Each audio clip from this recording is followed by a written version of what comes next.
Hello, hello, hello. How are you guys doing this evening? As I was saying hello, hello, hello, I was like, is that how I start my vlog? Hello, hello, hello. Yeah, that is how I start my vlog. How are you guys doing this evening? It is currently 2:56 a.m. and I was just listening to my audio book for a little bit for the book club, Lost Girls by John Glatt. And before that, I met up with my good Judy Ballerini at the casino for just a little bit. And now I'm vlogging. And I'm gonna take like a long route home. Do you say route or do you say route? I'm gonna take a long route home. I took the long way home. Do you guys know that song? Anyway, today's been a good day. I have felt so calm and serene all day today. Drinking a little Diet Coke right here. And I have to tell you about this book that we're reading for the book club, for the True Crime Book Club. Mel had warned me that it was a lot. But it's really a lot. Like, it's very... It's not even so much that it's graphic, it's just absolutely unbelievable what these women went through. This guy that kidnapped these women, this Ariel Castro, is an absolute sadistic person. I mean, it's horrific what they went through. And just to think that they were there for like 10 plus years is like, I don't know, it's just unbelievable. I think it was 10 years, but I think it was, I don't know if it was over or right under or whatever, but it was 10 years. And I'm not even that far into the book. I'm like probably a third of the way through. And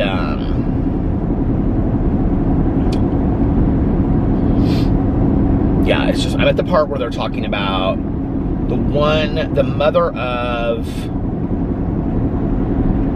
I think it's Amanda Berry. It is Amanda Berry, because somebody commented on a video that I was talking about Sylvia Brown on my drama channel today, and somebody commented this, and I had just read this part in the book. Amanda Berry's mom went on the Montel Williams show to get a reading from Sylvia Brown about, Amanda Berry was one of the girls that was kidnapped. And the book is about the three women, three young, well, they were young when they were kidnapped. Gina Jesus was 14 when she was kidnapped. And they were in this house for 10 years. So Amanda Berry's mom went on the Montel Williams show, and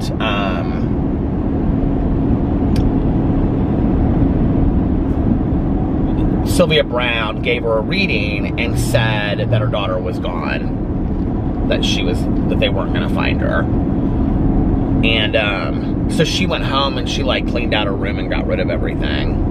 It was like, I guess I need to move on with my life, because she really believed her. That was the part of the book that I just finished. So anyway, I was actually re-listening to that a little bit because somebody had commented on that on my video. But yeah, it's a hard book to get through. I actually wish I would have read it earlier, because it's like I can't. And Mel said this to me. Mel was like, what is going on with my... Said subscription updating. I don't know what that means. Maybe my Sirius radio subscription. I know I just paid for another year recently, but Mel told me, Mel is my partner for a True Crime Book Club, if you don't know, but anyway, she told me, I can't imagine you wouldn't know that by now, but she told me that she would listen to like a half an hour of it and then have to like go do something else because it was just so much. And it really is. It's very heavy. Heavier than the other books that we've read. It's the only other book that, and you know, I think it kind of depends on what's heavy for each person.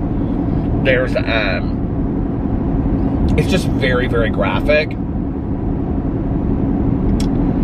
And not just that it's graphic, but I mean, he just takes it, it's unbelievable. But anyway, Other book that this reminds me of is the book that we read a year ago in December by Greg Olson, and it was called Tell No One or Don't Tell Anyone or something like that. It reminds me of that book a little bit. And that mother that, like, was so abusive to her kids. This goes so far past that, though. I mean, this goes, like, so far past that. Although that woman, like, killed her best friend and another person and, like, buried the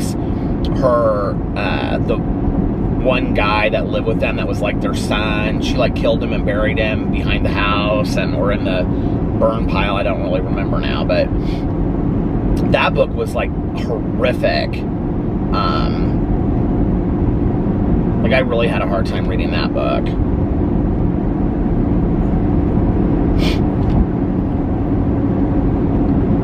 So I'm listening to that.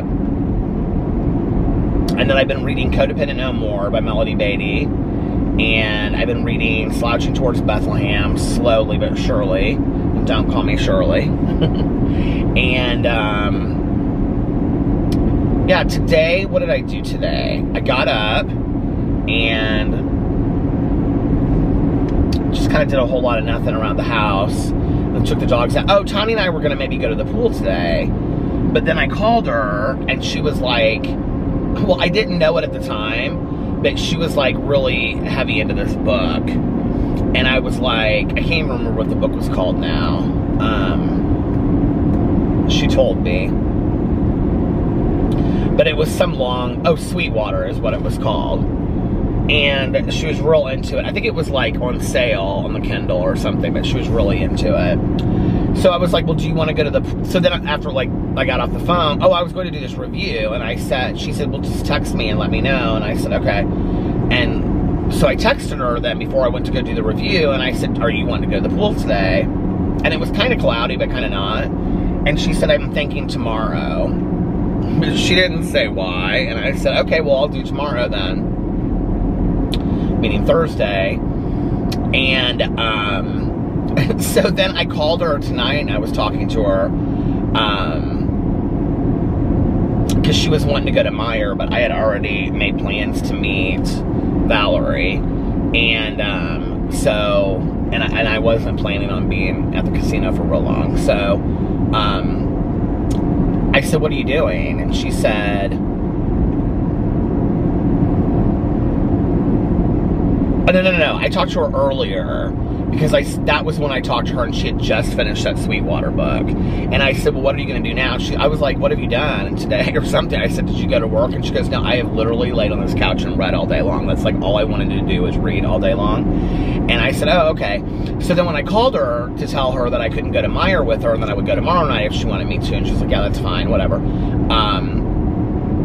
She said, I said, are you reading something else now? Because I was going to tell her about this book that I had seen. Well, I did tell her about this book that I had seen on the bestseller list.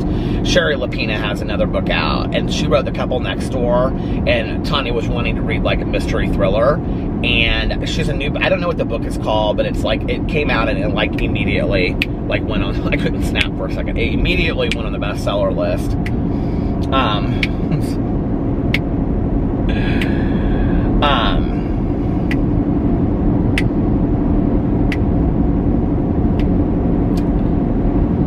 So she was reading another book. She was reading he's a real famous guy, this writer that writes these mysteries.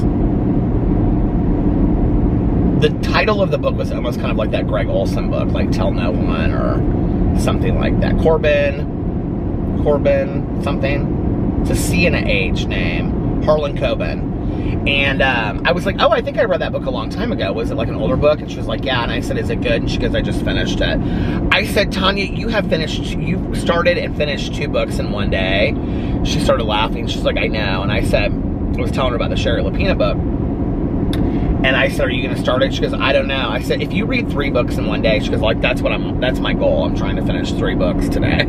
I said, Tanya, she started laughing. She's like, I've been laying on this couch all day long. She's like, I have had well, when I talked to her the first time, she was like, I said, are you asleep? You sound like you're half asleep. She's like, I've had my head in this book for hours now. Something like that. She was like, I've just had my head in this book. You guys, it smells so good outside. It smells like, I don't know how to explain it. And if I explain it, people would probably be like, and that smells good. But it smells like, well, the state fair is going on right now, but outside in the country, it smells like fresh grass, fresh air, and then kind of like the distant smell, I know it's gonna sound weird, of kind of like manure. but not like in a bad way. It smells like earthy, like soil. And it smells real summery outside tonight. So anyway, Tanya and I were laughing on the phone. Earlier before that, Alex came home and he stopped by to visit Sarah on his way home because I was finishing up some videos and he wanted to go out to dinner. So I got changed and tried to look real cute, and then we went to this restaurant called Verde, which is like this nice Mexican restaurant by us. And we got queso dip, and I had a Dr. Pepper, and Alex had a glass of wine. Malbec is what he drinks. And then he got nachos, and I got street corn, and then I got 3 corn and cheese empanadas. And it was delicious. And I was very full afterwards. I mean, just a really nice little romantic dinner date. It was real nice. And we sat outside, and it was fun. It was real nice. And we kind of talked about going to Vegas, and we talked about some other plans for possible trips, thinking about whether or not we're going to go to like Florida and rent a house, possibly, versus like going and like hanging out in San Diego and possibly visiting Mel. And we talked about all that kind of stuff. So anyway, I had thought about going to visit Mel on Labor Day weekend. That's what I was telling him, but then I was putting the dates together in my head, and I would literally come back on like a Monday, and then that Wednesday we fly out again for Vegas for our friend Jason, Melissa and Jason, for Jason's birthday. And I'm not gonna have the dogs boarded that much, so I'll just have a little Boo and Tucker and Peter's bachelor weekend that weekend, because Alex is going to Chicago with 2 of his girlfriends for a music festival. But they're just going Saturday. They're gonna be Saturday night and Sunday night, and then they'll be back on Monday. So I took the country road tonight on the way home because I was like, I don't know, I just was kind of feeling country roads tonight for some reason. The corn is so high, it's kind of scary. I always kind of think to myself, like, with that movie Children of the Corn, I'm always like, what would I do if somebody like ran out from the cornfields? I'd be so scared. I would just keep on probably driving and call the police. This little road, I don't even know what it is. State Road 38. It goes right into Noblesville from the interstate. Look at this little house in the corner, how cute it is. Okay, you go through these little towns on this country road.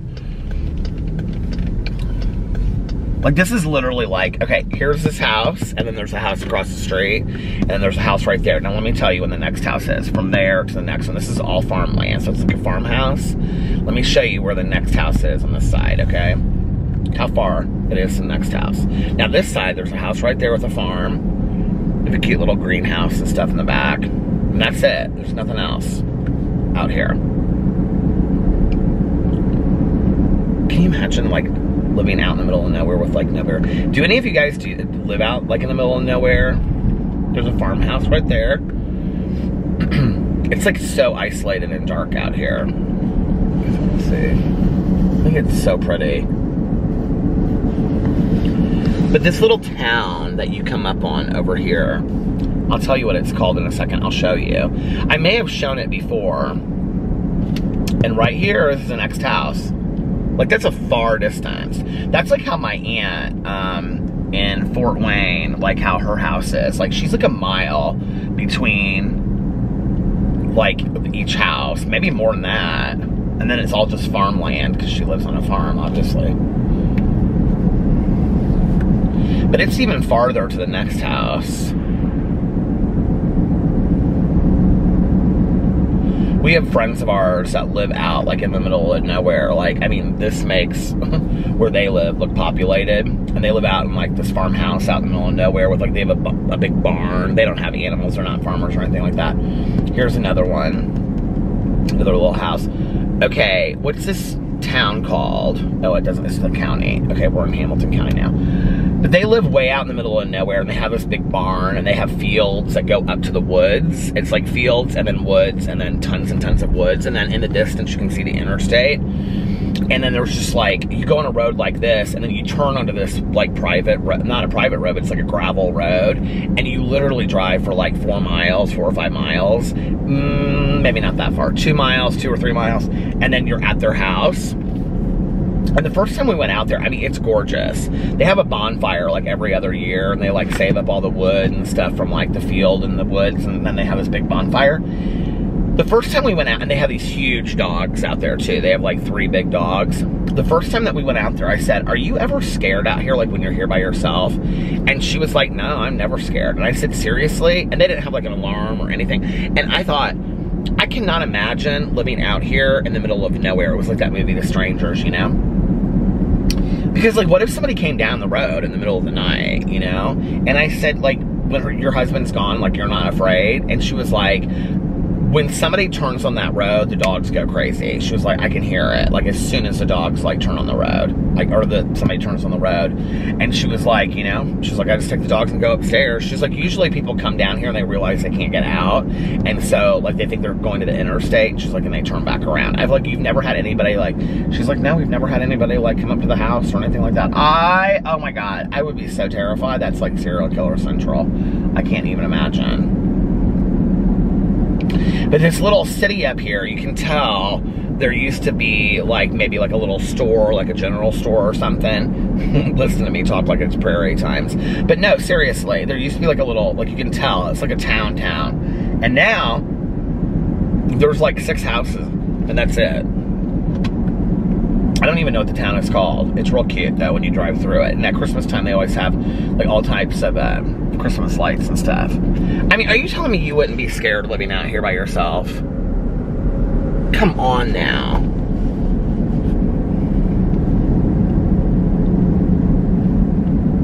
I always think living on a farm sounds like something I would love, you know, just like sit on the front porch swing and read, and you know what I mean? Grow sunflowers and have little, you know, miniature animals and stuff like that. Alex always teases me because he knows I would love that. But, like, I don't know that I really would. I think, like, I like to think that I'm a little bit more country than I really am. You know what I mean? I'm definitely more of a city boy than I like to give myself credit for. Because I think if I lived way out here, I would be terrified.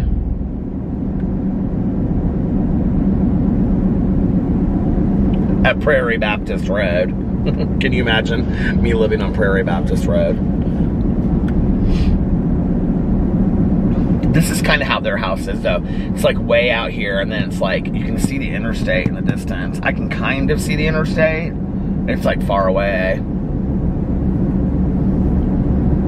I'll show you guys this little town. We're coming up on it in just a second. It's really, I always am like, oh, this is so cute. I always think like I could live here. Psh, I would never want to live here, I don't think. Okay, here's the town. The town is called Clarksville. I don't think this is it. I think this is before you get to the town. Because there's like a little, there's an elementary school down there. Is this it? Okay, this is it, I think. You can see, this is literally the town, you guys, okay? There's like 1, 2, 3, There's like little houses on the side, little houses over here. There's one church. There's the something Christian church. That's it. That's the town. Oh my, and then there's cornfields. Look at that. And I always drive down this road because I think it's so cute. I'm like, oh, I could live there. Really? Okay. Oh, the sky is so pretty tonight. You can see the stars through the clouds. I hope it's nice tomorrow so we can go to the pool. The pumpkin patch is off this road that we go to with our nephews, and I went to growing up. I think we went to it. When was the last time that we went to the pumpkin patch? I don't even remember. It's fun though. It's always real muddy. They take in like a hayride out into like the fields, and you can pick your own pumpkins and stuff. It's real fun. But we're out of that city because I think we're in Noblesville now. I think this is considered Noblesville. Or maybe Cicero. I don't know.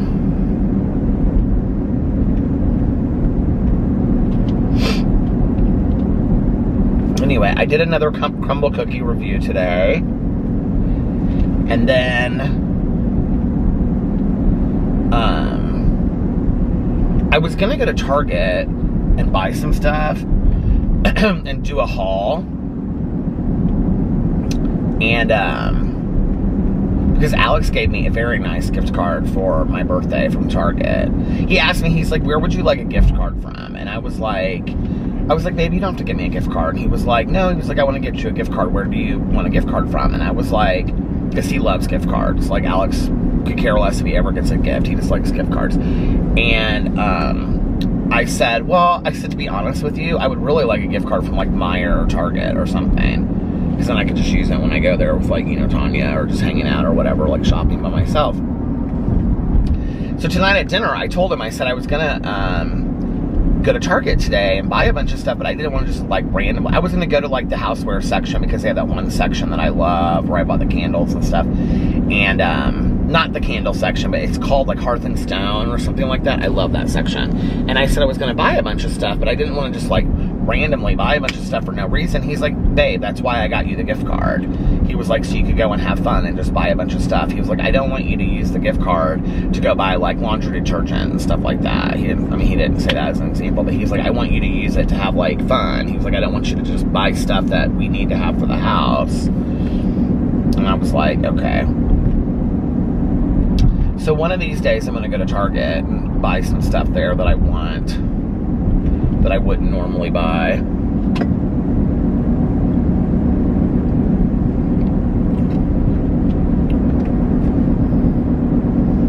That'll be a kind of a fun day, don't you think?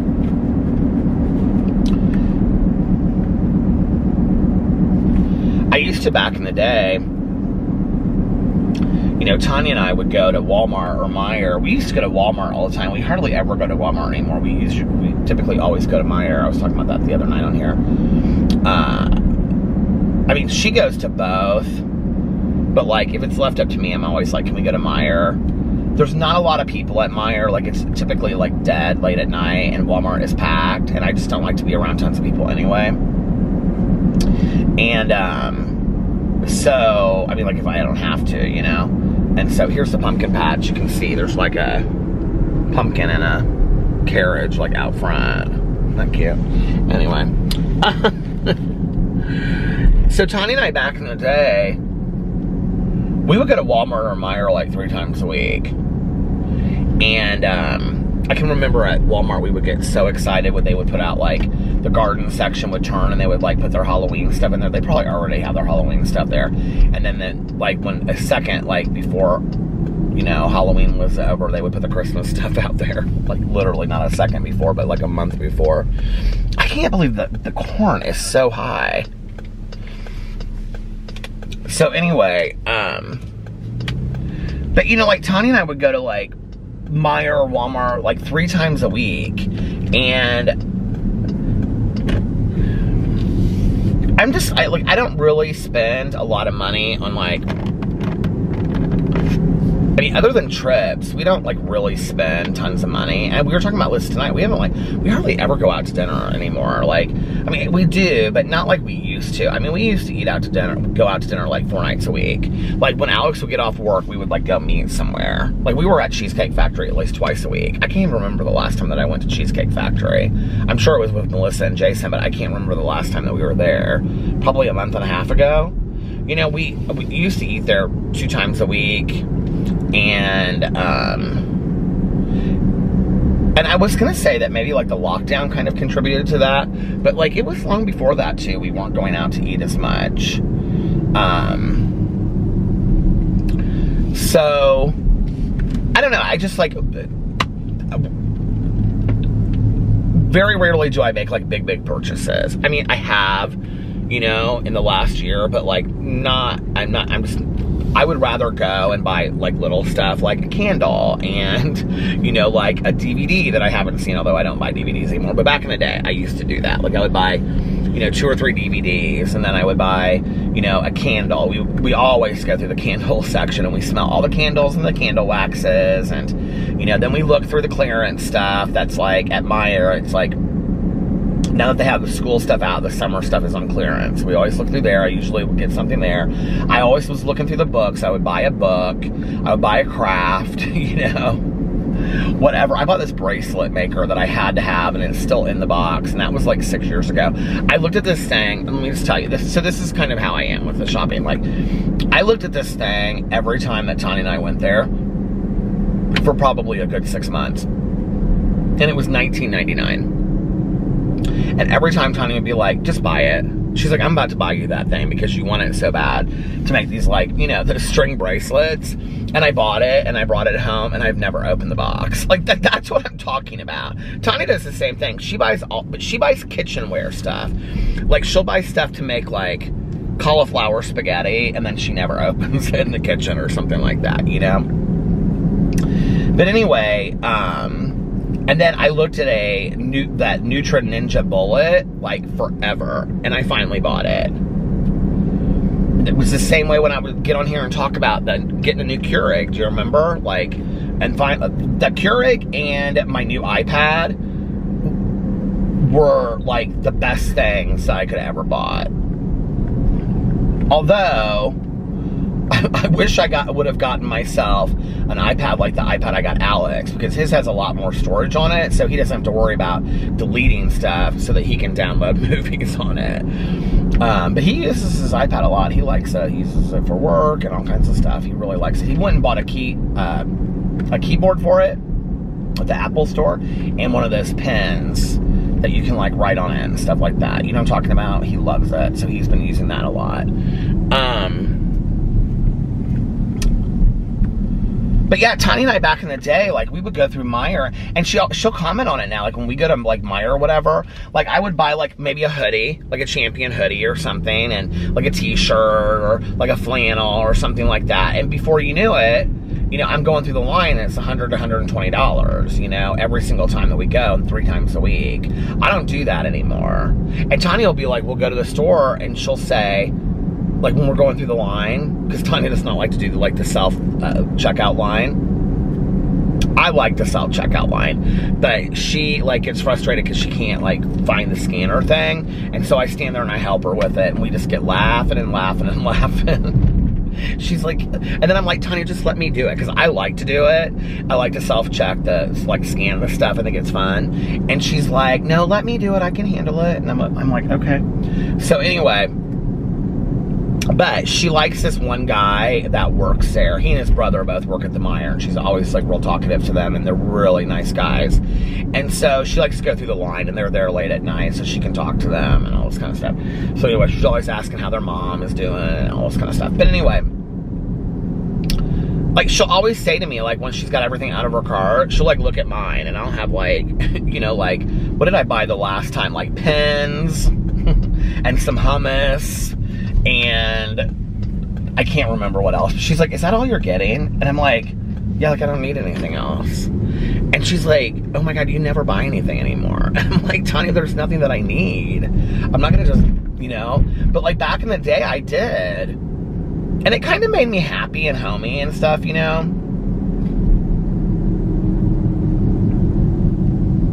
I was telling Tanya this last night. This is kind of like a weird... The camera stopped right as I was about to get deep. But I was telling Tanya this on our way home last night. Look at Noblesville. Isn't this so pretty? The little park area that they have with all the little lights in there and stuff. Isn't that so pretty? But I was telling Tanya this last night, and I don't know why I have this kind of like moment of clarity and stuff like that, but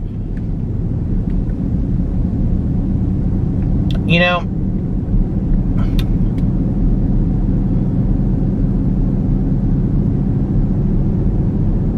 like with my ex, we had several years where it was really good, and then it kind of like went downhill like the last 2 years, and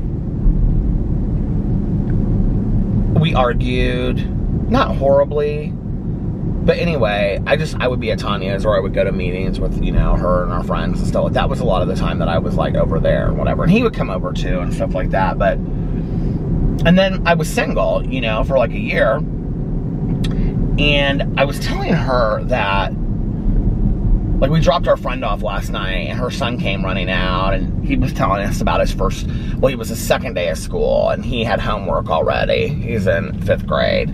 5th grade or 6th grade? He's in 6th grade. And so, and like her husband was like inside, and so like he came running out and whatever, and was telling Tanya and I about his second day at school, and he had homework and all this kind of stuff. But it was just real homey, you know. And so then they walked in together, and kind of reminded me of my mom and I when I was like younger. But anyway, I was telling Tanya, I said, you know, like when I think for a long time, like I didn't, like my ex and I, like when things were really good, like we really had like a home base, you know? Like we really had like a safe home base. But I think that like when things weren't good towards the end, I don't know that, well, I guess I can't speak for him. I didn't always just want to like be there hanging out. What happened to this camera? Hello? If that makes sense. And so, like, I would go to meetings, or I would go hang out with all of my, you know, sober friends and stuff, and then I didn't really want to go home because I didn't want to fight, and I didn't want to just be silent, you know, and so, and then when I was single, like, you know, I'd hang out with everybody, and then my friends would go home to their families and their husbands and their kids and their dogs, and, you know, they're like little homey environments, you know, with the nice front porches and all this kind of stuff. And even though I had a nice apartment and I had all that, like, I didn't have that hominess, you know? And I said, one of the things that has been really nice is that, like, Alex is really, I was telling Tanya this, that Alex has really provided for me that, like, homey environment. Like, we provide that for each other, you know? And, like, I'll come home from the meeting like I did last night, and, you know, like, he's in bed with the dogs and stuff like that, and we'll just kind of, like, hang out and talk, and, you know, I don't know, and going to dinner and planning what, like, vacations and whatever, which, I mean, I did some of that with my ex as well, but, like, maybe not so much the last year or two, you know, and, I mean, we still went on trips, but it just is, like, I think that's one of the benefits of, like, having a healthy relationship, which, I mean, it's not like our relationship's 100% all the time, but, you know, it's like, I feel like I have a home to go home to, you know what I mean? And I don't think that you have to be in a relationship to have that. Like, I look back on, like, you know, when I was single, and I think that when I was single, because there was a long period at the beginning when I kind of, like, wanted to get back together with my ex because I thought that would fix the problems. I thought, like, if we got back together, you know, and that would, like, fix everything. And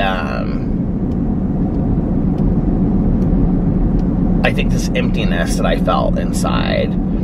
And but I can remember being single and not feeling like I had that hominess, you know? Like, I was just really lonely. Like, lonely when I was single. I can remember just coming home and just being like, I don't even really want to be here. And then, you know, after my mom passed away, I would go back and forth between, like, the apartment and the condo. And, because I, like, was getting rid of a lot of my mom's stuff that just I didn't want in the condo and whatever. I remember, this is like the weirdest thing, I don't know why, but like, my mom had this reading lamp, and it was one of those reading lamps, you know, and hers was like chrome, and it was like one of those reading lamps that's like like on the floor, and it like comes up and it like goes over like that. Do you know what I'm talking about? It's very kind of modern looking, and she had one of them like over her black leather chair that we have in the bedroom now. And I always loved that lamp. Like, she had it for years and years and years in the house that I grew up in, whatever. And I loved that lamp. And I can remember, like, the week before my mom passed away, we were over at a friend of the families and I were over at my mom's house, and we were like just getting some stuff and cleaning stuff up and whatever. And I said something about the lamp, and my friend said, why don't you take it to your apartment? And I said, well, I can't take it to my apartment, that's my mom's. And she just kind of looked at me and she was like, Peter, like, she's not coming home, like. And I don't know that it like ever really like, God, I could get so like just sad thinking about that. I don't know why, but like, it hadn't really registered with me yet. And I had like all this loss in my life that year, you know, like my ex and I broke up, and I left a 13-year job that I thought, you know, I thought I'd be there probably for my entire life. And then people started leaving left and right, and I was like, this isn't even the same place anymore, you know? And then my mom passed away, and it was like, all of these endings happened, like, boom, boom, boom, you know? And I think that, like, I kind of got stuck, you know, that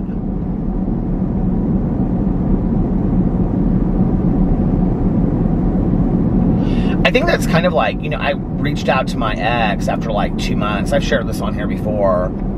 And he and I are completely fine today and civil, and we didn't really have a bad breakup. I think that's what was like really hard about it, was that we loved each other enough as people to realize that we weren't in love with each other romantically anymore, and that we had been really good friends. And that was part of the problem.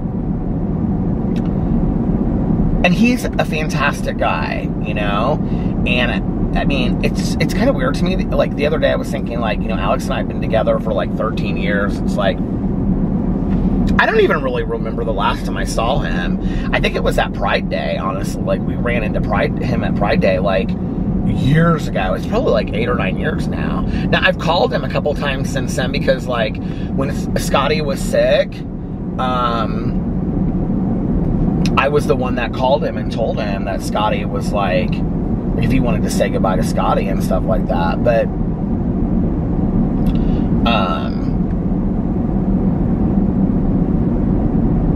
so we didn't have, like, an ugly breakup. I mean, it was sad, but I think we both knew it was for the best. He even said to me later, he said, I was unhappy too, but I don't know that I was willing to do anything about it. And I was waiting kind of like for Christmas, because Christmas had always been so magical for us, because he always had like this big work party for Christmas that we like loved from year one. And then we always went to, because we would get real dressed up for this party and stuff. Like, the first year we wore like matching suits and stuff. It was really fun. And they had like a limo come and pick everybody up. And then we would always go to Gatlinburg, Tennessee those last couple years, you know, with my mom. And so I called him like 2 months. I mean, we communicated after we broke up, not every day, but like a couple times during the week we would text or call and just check in and stuff. And I remember I called him like late at night, like 2 months later. I just was like, my mom's in the hospital. Everything just seemed to be like, I didn't feel like I had any like solid ground anymore, you know? And I remember I called him, and it was like 2 o'clock in the morning, and I was like, just come over here, like, let's just work things out and whatever, you know? And he was like, you were the one that wanted to like end things. And I said, I know, but I was wrong, and blah, blah, blah, blah, whatever. And he was like, no. He was like, you weren't wrong. And he was like, you know, let me basically get over you and, you know, give me space. And then later we talked about it like another 2 or 3 months down the road. And he was like, Peter, I was in the same position as you. I was just like scared to leave. And, you know, I didn't know, like, we were so codependent upon each other. It just like wasn't really like this super healthy, you know, situation towards the end. But he's a really good person. But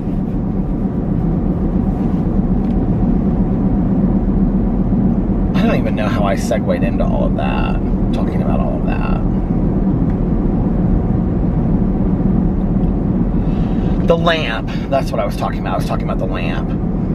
But then I'm, you know, here I am, flash forward, and my mom's passed away, and why did this car just like all of a sudden, like, it sped up and then it like slowed down, like to hang behind me. What's going on there? But anyway, I think I was kind of like stuck, like, and that's why I think I reached out to him 2 months later to like fix it, because I was like, to do anything to retain like the old, you know, like the old days. When I changed offices, because the office that I had, I moved to another office after Alex and I had been together for like, I feel like it was like maybe a year. And the guy that I rented from, and I had rented from a while, I got the office from, he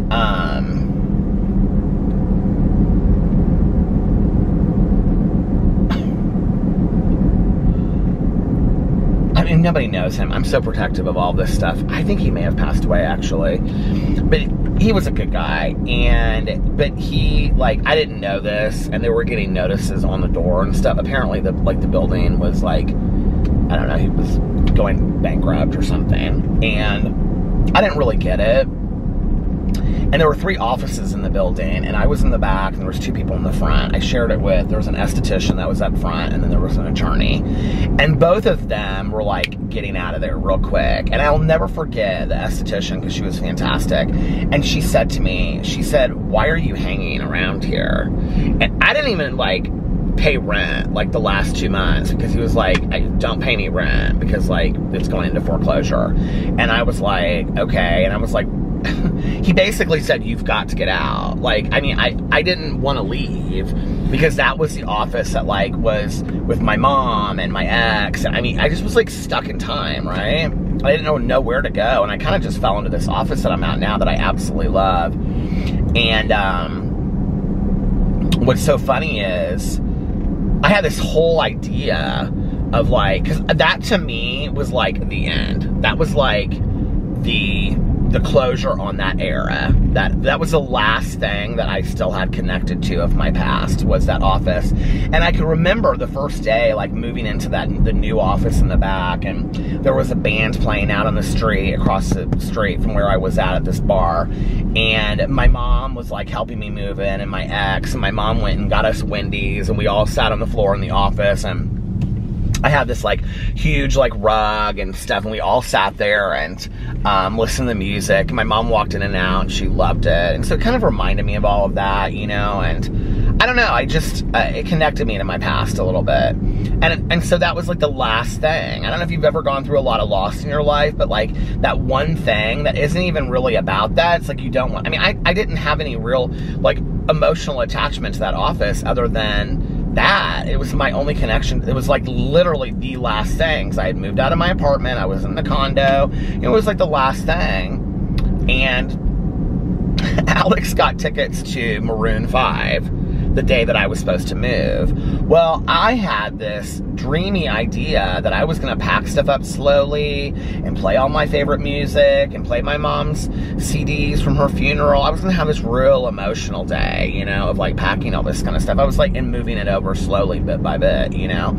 And I was like, no, I said, I don't wanna go to Maroon 5. And Alex was like, Peter, he was like, he really likes Maroon 5, or he did at the time. And he was like, I really want to go to this concert.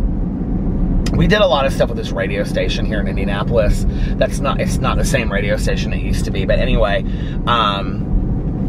we used to do like their hot picks for the weekend every week, and we would like part of the radio show we would call in, and sometimes we went into the studio and stuff. So we got tickets to a lot of stuff, and he was like, I really want to go. I can't remember who this person is that opened for him, but it was V somebody, and she sang this song called Shark in the Water. It was such a great song. The concert was fantastic, and we literally could almost touch Adam Levine, and yes, he is that gorgeous in person. So Alex goes, I'll help you move all this stuff, and then when we're done, we can go to the concert. We can go to the concert, and then when we're done with the concert, we can come back and we can, you know, finish it the next day or whatever. And I said, no, like, I want to, you know, do this thing and whatever. And he was like, okay, this really means a lot to me. I was like, fine. So we went to the concert. I went begrudgingly. I didn't want to go. Ended up having a blast. We ended up getting my entire office moved before we even went to the concert. So I didn't have to come back or anything. I just wanted to kind of sit there and be with it, you know? And Alex was so like, he was like, you're gonna love this new, I had like the carpet taken out of like the office that I was moving into. It had this green shag carpet, and I had it taken out, and I had wood floors put in. And he was like, you're gonna love this office. It's gonna be really good for you. And you're right in the heart of this area called Broad Ripple. I was right on top, I'm right on top of the restaurants and stuff.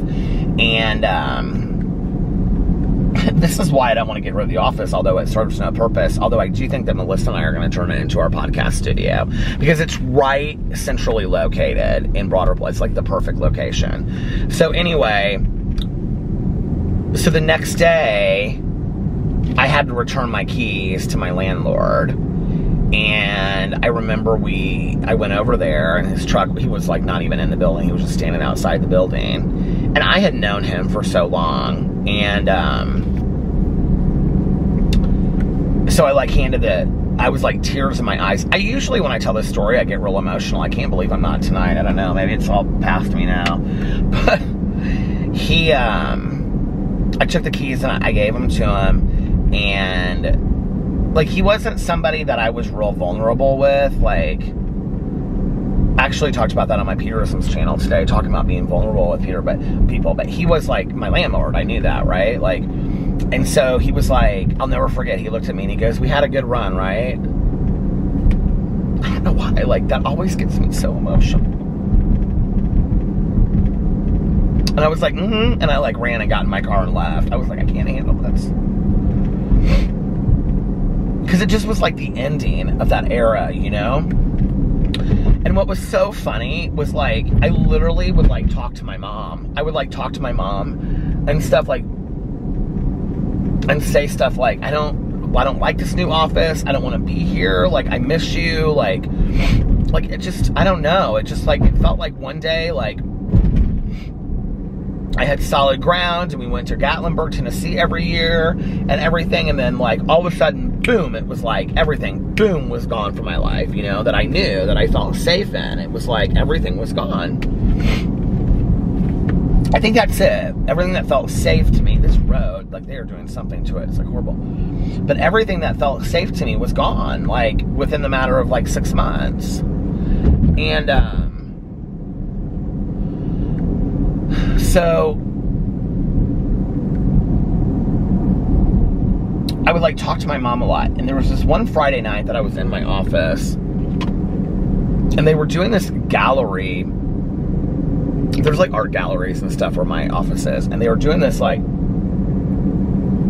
gallery crawl, where each gallery had like wine, and you could go there and get a glass of wine and then walk down the street to the next gallery and stuff like that. It was like a store open house too. Like all the stores were open like late that night, and they were doing like an open house of these stores and stuff. And so they like, you know, had like live music on the streets and whatever. And I was in my office and I was getting ready to leave, and I had like a candle lit, and I have like the windows open, and I could hear people out on the street, and it was real kind of like dimly lit in my office, and it reminded me of like an apartment in like Soho. And I don't know why, but like the next thought I had was like, my mother would have loved this office. She would have asked if she could have moved into this office. She would have loved it, because it is a cool office. And so everything after that was fine, you know? And I think that's what I was saying to, you know, Tanya last night was, Alex has provided me safety, you know? He's provided me a home to come home to, and I hope I do the same for him. And, you know, it's just nice to have that again. I didn't have that for like a year, you know, almost. I felt really alone, and in the world, you know? And it was hard because, you know, Tanya had her husband Eric and their son Nick, and my dad had, you know, my stepmom, and, you know, I mean, these people were in my life, but like my dad had my stepmom, Caroline had, you know, her husband and her son, you know, David and Mike. I saw a shooting star. And it was like everybody in my life had somebody, you know? And I just was sad.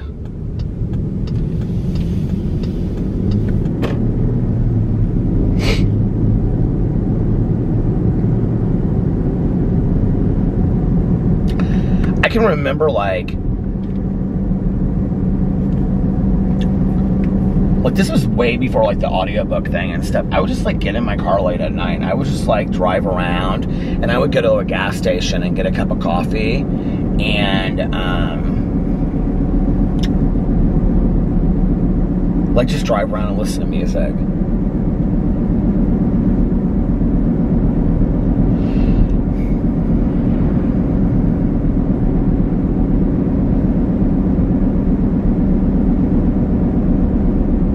I think, looking back, I don't even know, you know, but for the grace of God, I think maybe I didn't know. I just put one foot in front of the other and kind of existed. Because I don't think I even really knew how sad I really was, you know? I don't think I really had any idea just how completely, like, alone I felt. And,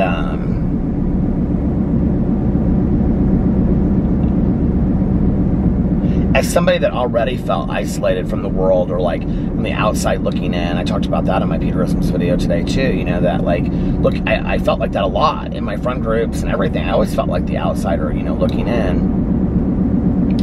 to then feel like I didn't really have anybody. If you remember like a couple years ago, or maybe 2 years ago or whatever, on my vlog, I talked a lot about like, who knows my history now, you know? I am a believer when we talk about working through things. I think that's what it is for me. It's about talking things out, venting, getting it out there, right? Until, you know, telling your truth, whatever that means, getting it out, venting, until it really doesn't bother you as much anymore. Because that doesn't bother me as much anymore. Like, I don't have this need today. Like, I think it will be sad, you know, if, like, my dad or my stepmom goes before me, because really, you know, they're the only ones that really do know, like, my history anymore.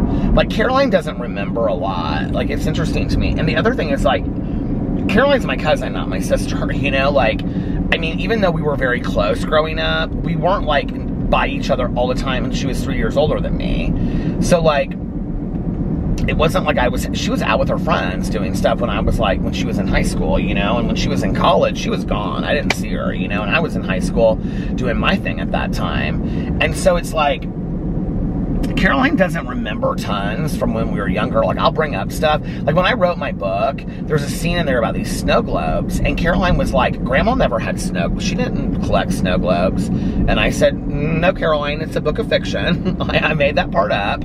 And she was like, oh, I thought maybe, like, Grandma had snow globes, and I didn't remember that. And I was like, no, she didn't have snow globes.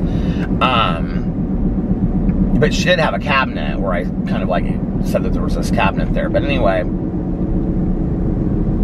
Caroline, like, doesn't remember some things, which is always interesting to me, you know? I'm like, how do you not remember these things? But anyway, she doesn't, so.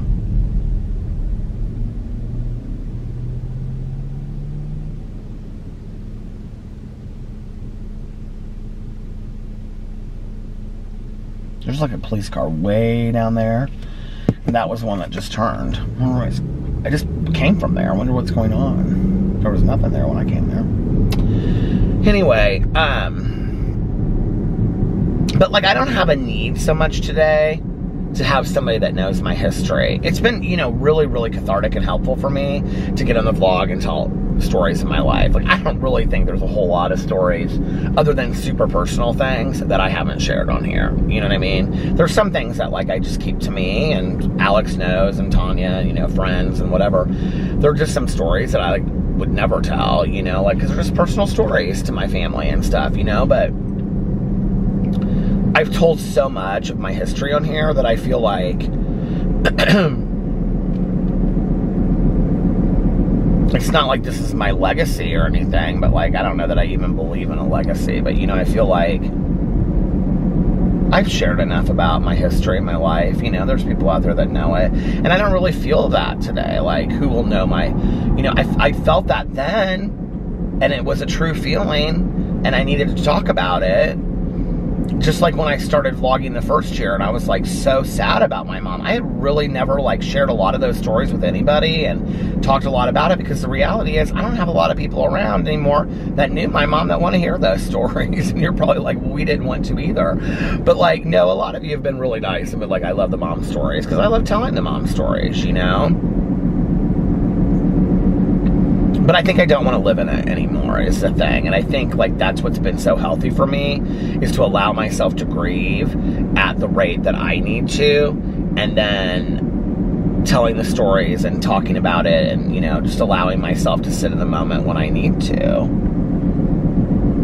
I also think that's why, like, in the last year or two, I've really nested a lot, you know, and, like, gotten, like, nice bedding and the front porch, and, like, this is, like, really the first time in a very long time that there were, I would say the first couple of years with my ex, I felt like that. And then when my first ex and I broke up, that year in between, like, my first ex and my second ex, like, well, it wasn't a year, it was 6 months, but I really felt, I don't know how long it was. It was about 6 months, I think. Something, maybe not that long. Anyway, like, I really nested then, too, you know, and made the house nice, and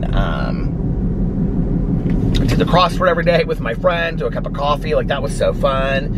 And, you know, was working out every day, and I just felt good. I felt happy. Like, I really did feel happy during that time, you know? And that was completely different than the last time that I was single and alone. The thing that's weird about it is I do very well, like, by myself. Like, driving around during the day, running errands, listening to audiobooks, listening to music. I was just looking at my phone the other day, and honest to God, I had, like, called Valerie, like, 2 days before. Like, this is a true story, you guys. It was, like, one day this weekend, because there would have been, like, no reason for me to call Alex, because we were together a lot.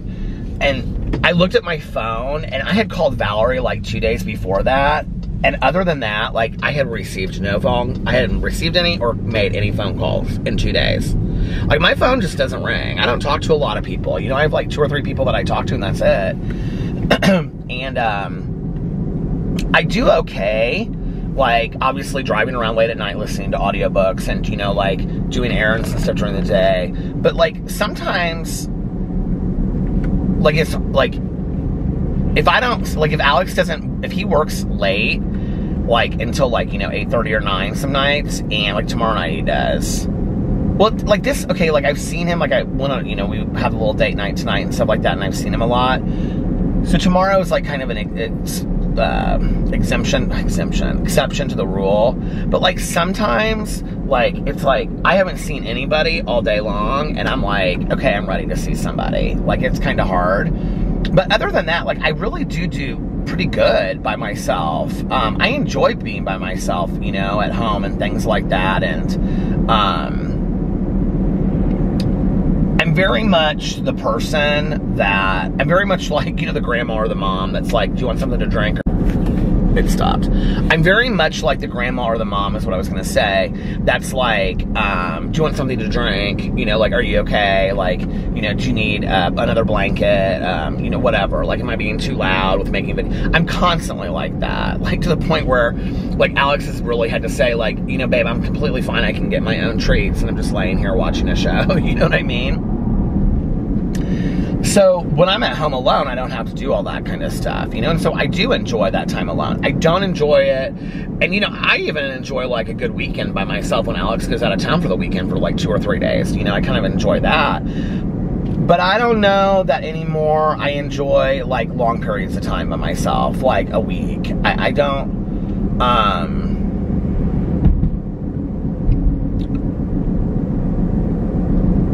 I kind of need to be around people from time to time, you know? And I know that today, and I know to ask for that today.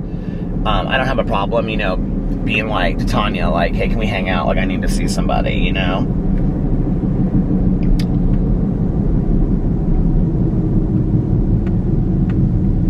I think at the loneliest periods of my life, I don't know that I know I felt lonely, but I don't think that I was aware of it to the point where I knew what to ask for, if that makes sense. Like, I don't know that I knew to, like, ask to hang out with somebody, you know? I don't know. For any of you out there right now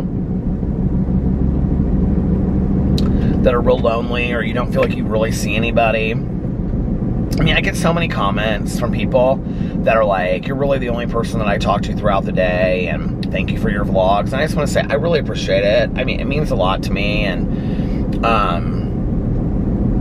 I know how tough it can be. I've been there, you know, where I don't feel like I really had anybody. And, you know, especially when I was, like, working by myself, because I worked by myself. I mean, I still do, but work by myself. But, you know, I would work by myself and then come home by myself and then be by myself, just sitting there watching TV and eating by myself and going to bed by myself. And it was a lot. It was silent, you know. Now, today I love silence, but it was a lot. It was hard. And I just want you to know, for those of you out there, I feel for you and I love you. And I'm sending you lots of positivity. And I think the other thing is, I had to start reaching out to people. And this was what happened was, this was before my mom passed away, that I learned this lesson. My mom was a very, very lonely person, even though she had, like, I mean, I still think about this, like, at her funeral, it was standing room only, you know, like, upstairs and down at the church. And I got up there to give the eulogy, and I just started crying, and I looked out over it, and I said my mother would just be, like, in awe at all of the people that showed up for her funeral. She didn't have any idea that many people loved her. She wouldn't have believed that if she had even seen it, I think, with her own eyes.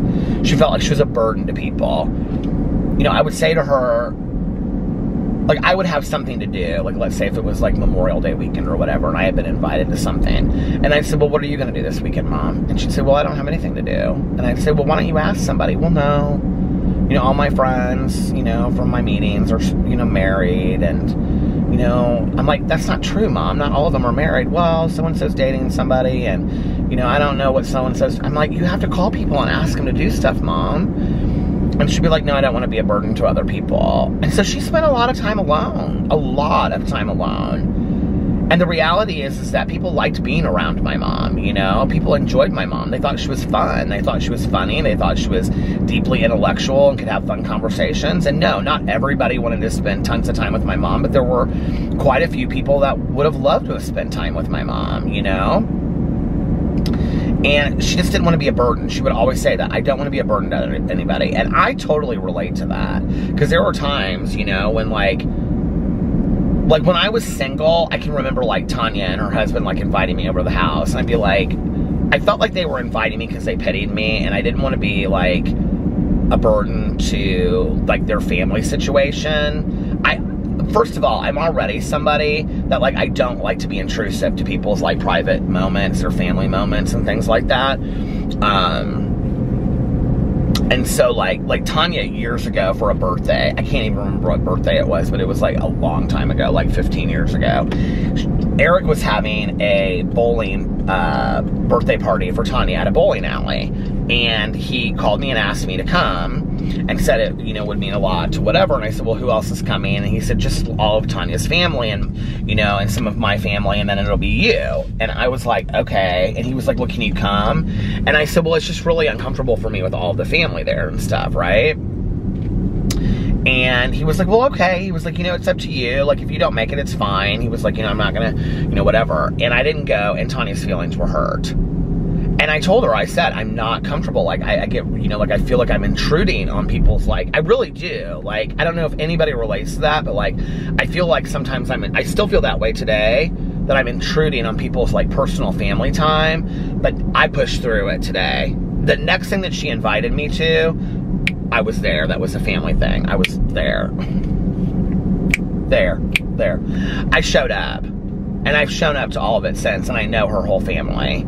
And, you know, like, I just realized that I had to stop thinking that way. And I wasn't willing to hurt my, you know, the friend's feelings again because I didn't show up to her birthday party, you know? Like, I'm not going to do that. Like, if my friend wants me to be there, I'm going to be there no matter what.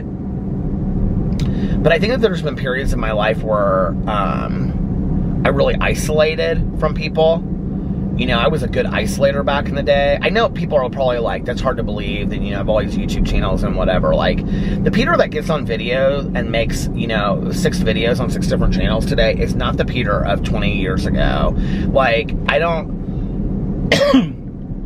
YouTube has helped me so much with my confidence of being able to just, like, talk into a camera. This vlog has helped me so much with that. You know, just being able to, like... Each channel allows me to kind of like grow in a different area of confidence. And like Peter 20 years ago, like if you had shown me these videos, I'd have been like, there's no way. Oh, the battery's about to die. I think I have another battery. I'd have been like, there's no way. I'm not, yeah, I do, good. I'm not making videos. Like I'd be like too embarrassed, you know?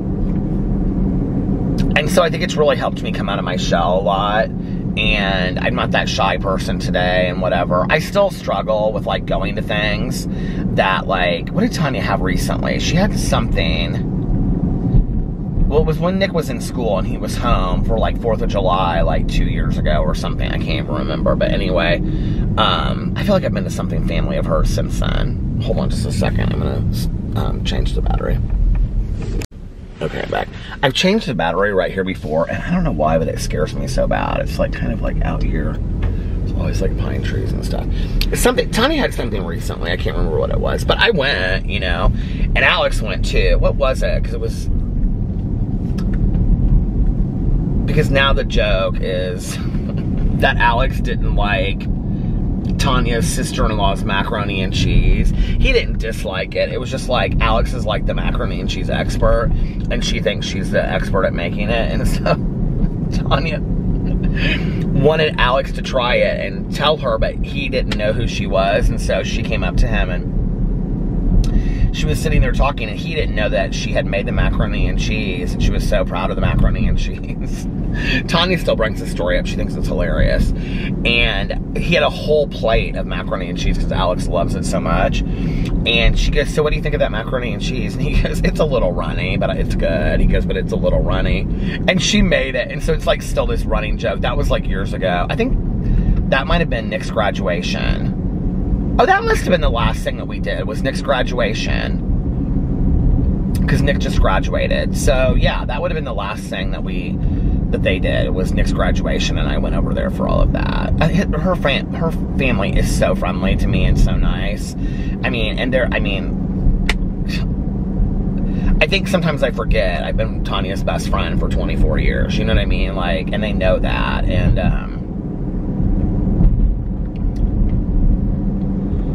yeah, they're super friendly. Like, when I reached out to them to, like, put this book of, like, letters together for Tanya's birthday, like, they were so nice. They all, like, got back to me, like, right away. I don't know why I'm loving snapping tonight. But,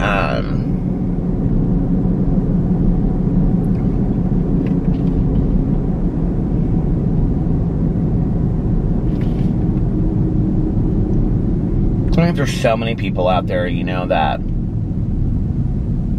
are just super, super lonely and don't really interact with anybody or have any friends and stuff, you know, like, so many of you share those stories with me, and I just want you to know how much I care, and it makes me sad, you know, and I think, like, back in the day, if people would have said to me, well, you've got to reach out and whatever, and I'd be like, well, I don't even know who I would reach out to, you know?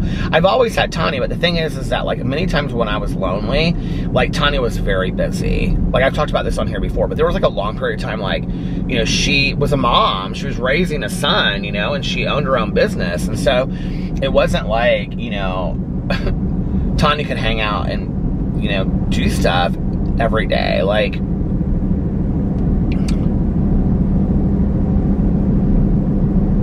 I can still remember calling her and being like, I think it was Wednesday nights, and I'd be like, hey, do you want to, like, get dinner, or do you want to go get a fountain pop or something like that? And she'd say, oh, sweetie, I'd love to. She was like, but tonight is, like, Nick's algebra night, and they would sit there, and because Tanya's great with math, and so she would, you know, do, like, algebra homework with them. It was like, she did, like, or maybe she just said math homework, it's math night or whatever, I don't know, but it was like the same night, like 3 or 4 years in a row. And I can remember just being like, that was when I realized I didn't really have anybody else in my life but Tanya. I mean, I had other people, like acquaintances through her, but other than that, I felt very alone. And that was even when I was in a relationship. But, you know, I've never dated anybody that didn't have a very active social life. Like, Alex is very active socially. I think people know that. You know, he has a lot of girlfriends, and, you know, there's always people that he's doing stuff with. He's very involved in a lot of different things in Indianapolis, and he's always been like that, you know, from the day I met him. And, my ex had lots of friends, you know, from work and other places, and so he had a lot of social things to do too. My social things have always been through sobriety since I've been sober. And my first boyfriend, you know, he was very active in the music scene, and so he had a lot of friends through the music scene and things like that. And now with him, it's different. With Alex and my ex, I've never been, like, jealous of their other friendships, but my first boyfriend, I can remember kind of being jealous, kind of like, because he would go do stuff and not invite me. Like, he would go to do this and go to do that. Well, that was kind of the beginning of the end of our relationship, too, because he was going to a lot of circuit parties and stuff with his brother, who has since passed, but I didn't go to those things. So, you know, and I think he may have asked me, like, the first time, and I said, no, I don't want to go. Circuit parties are like these big gay parties where there's, like, DJs and loud music, and everybody's dancing with their shirts off, and there's a lot of drugs. I don't know why I'm afraid to say that, but it's just the truth. There's a lot of drugs, and I just knew that was no place for me to be. And, so I didn't go, and he loved the music, and he was real into the DJing and all that kind of stuff, and he had a lot of friends in that scene, and he always had things to do. He was going over to somebody's house to, like, DJ or to learn how to DJ. Oh, plus he had 2 jobs, and he, like, worked out, like, 5-6 days a week at the gym. So, you know,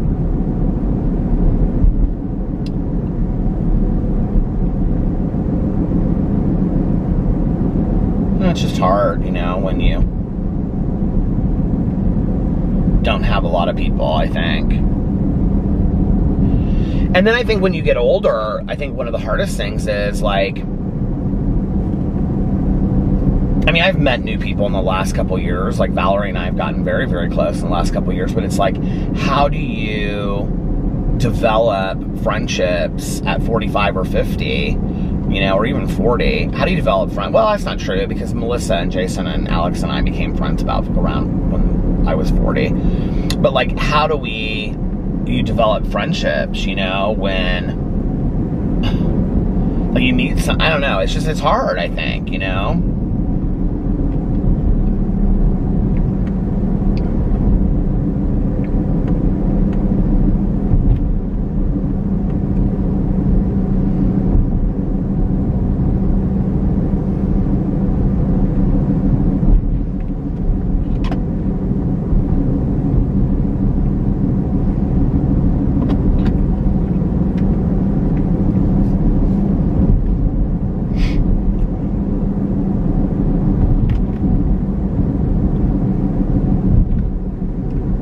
I was telling Tanya a while ago, there were like a couple people that I wouldn't say I'm really super close with, but,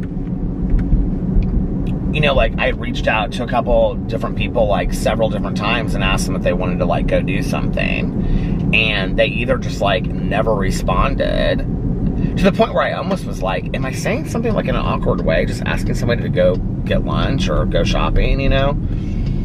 And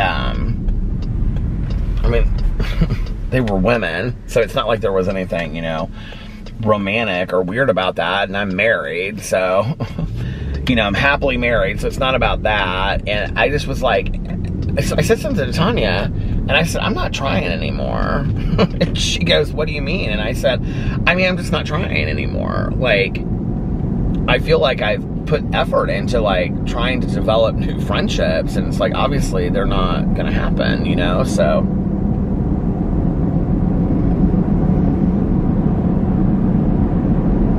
I also think, like, you know, Tanya has like her family, and she's very close, and she has another friend besides me that she's been friends with for like 35 years, whose husband passed recently. Like, that's who they just went out of town with to Tennessee, and like their families are super close. Like, Nick is really close with all of her daughters, and, you know, and Tanya has another friend that she's known for like 30 plus years that lives out of state, and you know, plus Tanya runs the business full-time that she's at like 8 hours a day, and all that kind of stuff. So it's like, I don't think she really cares about making a whole lot of new friends. I don't think she really feels like she has the time for it. I don't know.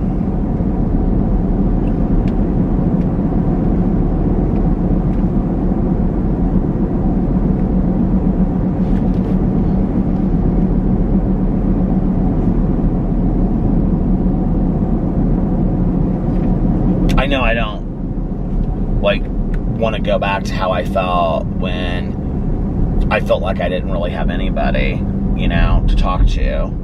I know I don't, if, like, I ever got back to that again, I would do whatever to prevent that from happening. Like, I would start reaching out to people left and right. And I have done that, you know, since I came back into the rooms of recovery. I've had several friends that, like, I hung out with and was like, we did stuff together every night and whatever, you know? And,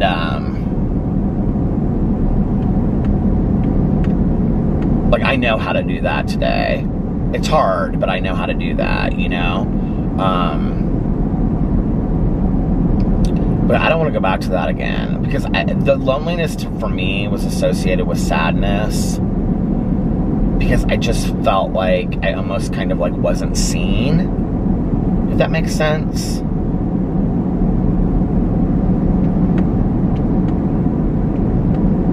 I think there was even a part of me that felt like I kind of like, I don't know. I hesitate saying this on here, but it's just my truth. I felt like I didn't matter, maybe. That's how I felt, you know? That everybody had somebody and I didn't. But I know that's not true, and if you feel that way out there, I want you to know that that's not true. Like, I know that today. You know, my husband makes me feel very wanted. My best friend makes me feel very wanted. You know, my cousin, my dad, my stepmom, my, you know, Valerie, my other friends, Melissa and Jason, everybody makes me feel very, like, much wanted, you know, as to be part of their life. And I wish I had known that then, you know? I wish I had known that it's not as hard as I thought it was, and that I didn't have to live this lonely existence.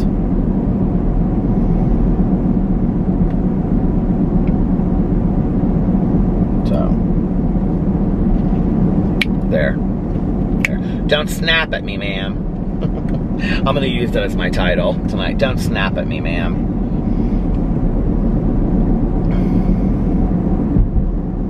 It's hard, though. I think about that with my mom. It makes me kind of sad. I think she was really lonely at times, you know?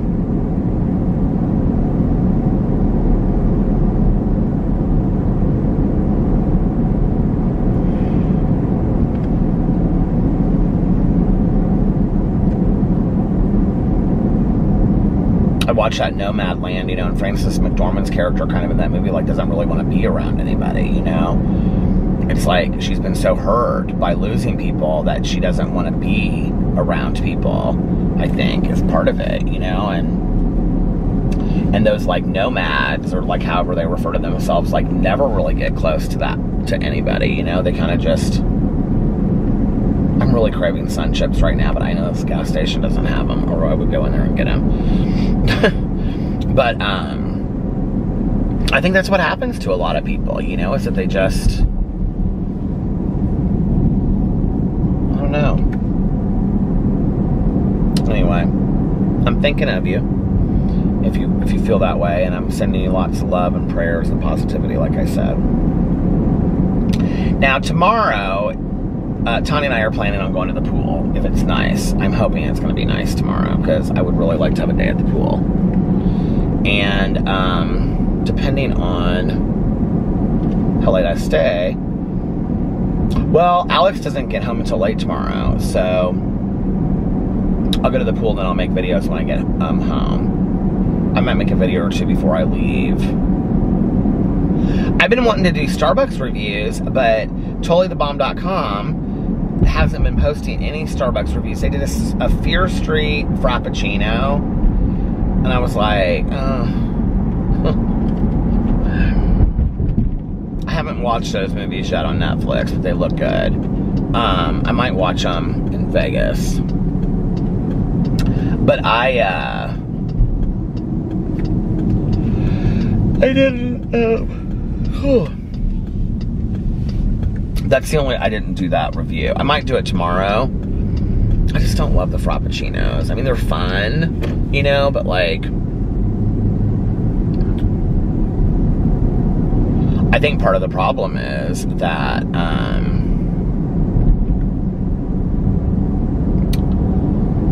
Starbucks is out of so many ingredients. I think she's having, the Holly that does reviews on TotallyTheBomb.com, I think she's having a hard time, like, coming up with drinks with the limited ingredients that they have there, you know? If you've watched my review channel, you know that that's hard. Like, I'll go to do a drink and they don't have the ingredients to do it, so I don't know.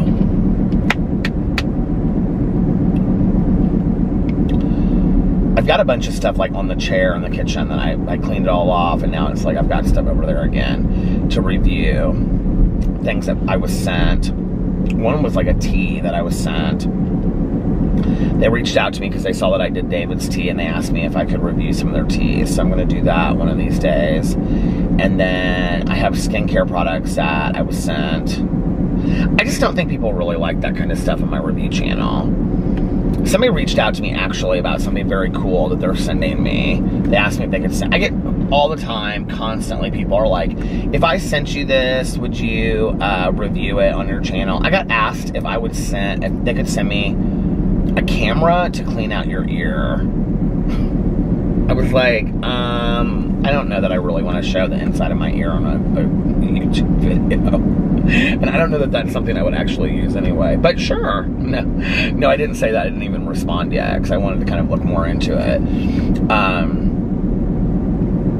But it's funny how many people I'm like, sure, in exchange for an honest review. And they're like, they don't respond. Because they don't want an honest review. They want to give me points to talk about in a video. I'm like, no, like, I will do an honest review if you want to send me something, you know. So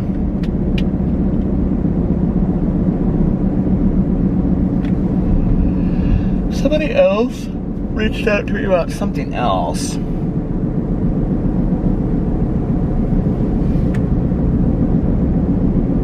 Oh, it was something that, it was like these inside cameras. I was gonna like need Alex to like help me set up. But I thought that we could put one of them like in front of Boo and Tucker's house. Like their little house that they, you know, are in when we're gone. So I could check in on them when I'm not at home and like see what they're doing. Wouldn't that be fun? I think that would be so fun. Because you can like pull it up on your phone. I get a lot of requests for like tech review stuff like that. I don't know. What do you guys think about that? Should I do some tech review? I mean, I'm not a tech person, but maybe that would make it kind of fun, you know?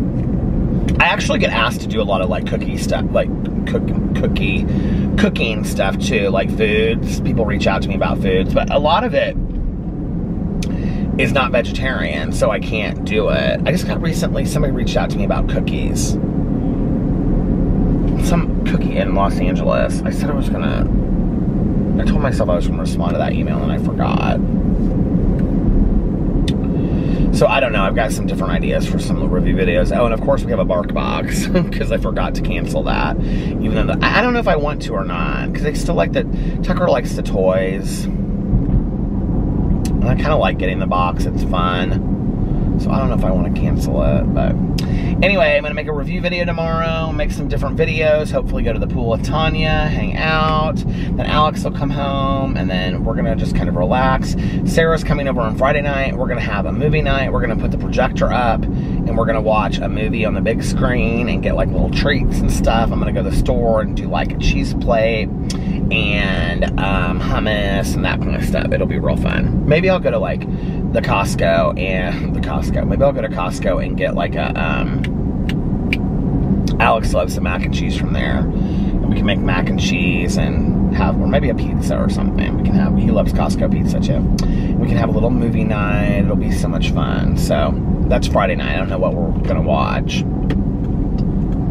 I want to see A Quiet Place 2 or the new Conjuring movie, and I know that I heard that neither one of them is that good, but I still want to see them. So we might do that. I also want to see Old, but I don't think it's out yet. It doesn't come out until like October, I think. Now I know that that Shell station right there, I know that they have Sun Chips, so I might have to go back there and get some Sun Chips before I go home. So anyway, but I'm gonna get off here now, and I'm gonna listen to a little bit more of my audiobook before I go home. So I hope that you guys are having a magically amazing Thursday, and if nobody else has told you this today, I love you, and treat yourself to something special today, because you deserve it. And I love you guys, and I'll see you tomorrow. Bye. Love ya. I turned around and I'm going back to the gas station to get some Sun Chips, but I wanted to say, for anybody out there that needs to hear, it, for those especially that maybe don't hear it from anybody else, maybe you're feeling lonely today. For those of you out there that are feeling lonely today, okay? Here you go. Here for you, specifically. Just for you. One more, I love you. I love you guys, and I'll see you tomorrow. Bye. Love ya.